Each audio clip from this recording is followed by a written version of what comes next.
இதுல ரெண்டு விஷயம் இருக்கு. என்னன்னு கேட்டா, ஹஜ்ஜி உம்ராவுக்கு ரெண்டுக்கு வித்தியாசம் இருக்குது. ஹஜ்ஜி என்பது கட்டாய கடமை, உம்ரா என்பது கட்டாய கடமையா? கட்டாய கடமை இல்ல. அப்படி இருக்கக்கூடிய நேரத்தில் ஹஜ்ஜி உம்ராவை முதல் ரெண்ட பிரிச்சு பாருங்க. ஹஜ்ஜி என்பது மார்க்கத்தில் கட்டாய கடமை. அப்ப கட்டாய கடமையா இருக்கும் பொழுது அதை ஒருத்தர் செய்யாமல் இருந்தால் அவர் சார்பாக அவருடைய பிள்ளைகளோ வாரிசுகளோ அல்லது அவருடைய கடனை அடைக்க யார் கடமைப்பட்டிருக்கிறார்களோ அந்த மாதிரி உறவினர்கள் செய்யலாம் என்று அனுமதி இருக்கிறது. அது எதை செய்யலாம்? ஹஜ்ஜி கடமையா இருந்தா தான். கடமை இல்லாம உதாரணத்துக்கு எடுத்துக்கொள்வோமே, உங்களுடைய தகப்பனார் ஏழையாக இருந்து சாப்பாடுக்கு கஷ்டப்பட்டு மரணித்து போயிட்டார். இப்ப நீங்க பெரிய பணக்கார ஆயிட்டீங்க. இப்ப தகப்பனாருக்கு ஹஜ்ஜி செய்ய போறோம்னா அவரு கடமை அவ்வளவு அவருக்கே செய்றீங்க. கடமை இருந்து அவரே கேட்க மாட்டாங்க, நீங்க தேவையில்லாம செய்றீங்க.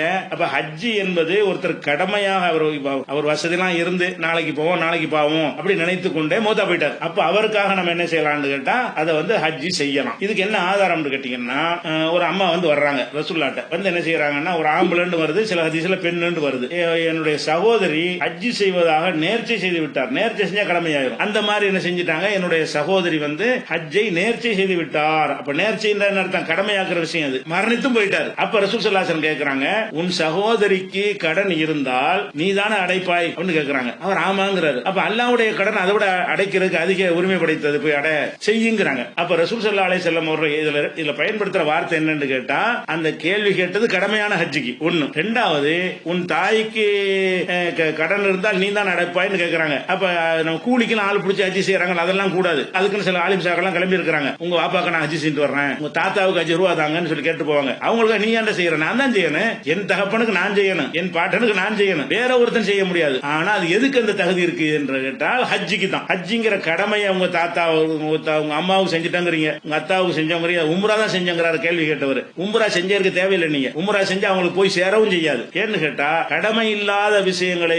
ஒரு ஆளுக்காக ஒரு ஆள் செய்ய முடியாது. கடமையான விஷயத்தை தான் அவருக்கான சில காரியங்களை நீங்க செய்யலாம். ஒருத்தர் இறந்துட்டாருன்னு சொன்னா, அப்ப இறந்து போனவருக்கு ஹஜ்ஜி நோன்பு வைக்கிறதுக்கு ஹதீஸ்ல ஆதாரம் இருக்குது. அவர் இறந்து போனவர் 5 நாளைக்கு தொழுவல, அது நீங்க தொழுவ முடியுமா? அது கூடாது. தொழுகைனா பினிஷ், அவரே தொழுவ முடியாத நேரங்கள் கடந்துருச்சுன்னா, அப்ப இது கடமையானதை பொறுத்த வரைக்கும் இந்த ரெண்டு தான். நோன்பு இருக்கிறது, ஹஜ்ஜி இருக்கிறது, அதை தான் செய்யலாம். ஒண்ணு. கடமை இல்லாத விஷயத்தை பொறுத்த வரைக்கும் என்ன செய்யலாம்னு கேட்டா, ரசூலுல்லாஹ் என்ன செய்யறாங்கன்னு கேட்டா, ஒரு ஹதீஸ்ல சொல்றாங்க, ஒரு மனிதன் மரணித்து விட்டால் 3 விஷயத்தை தவிர அவனுடைய அமல்லாம் முடிந்து விடுகிறது. ஒண்ணு என்ன?